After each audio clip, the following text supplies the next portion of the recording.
In this two-part Tales of the Great Lakes, we are going to specifically focus on the sunrise side of Mackinac Island, an area called Mission Point after a Presbyterian missionary named William Montague Ferry was sent to the island to preach Protestantism and start a Native American boarding school.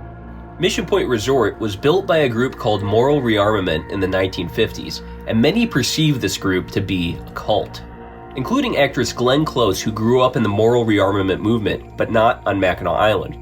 The head of Moral Rearmament at the time this property was developed was Frank Bookman. Bookman was a Christian nationalist who believed that four tenets: absolute honesty, absolute purity, absolute unselfishness, and absolute love could morally rearm the world.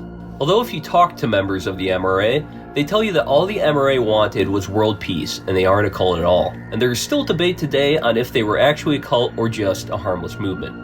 A writer and MRA leader named Peter Howard had the idea of starting a college on the MRA's Mackinac Island property, and so Mackinac College began in 1966. This is also where a ghost story on Mission Point originates, and until I made this two-part video, the real identity of the person behind this ghost story has not been publicly known.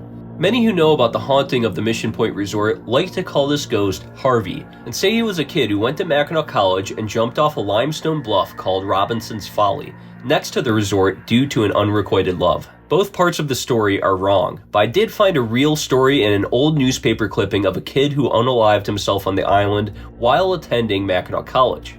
Harvey is not his real name, and the real person behind this ghost story actually has quite a colorful history.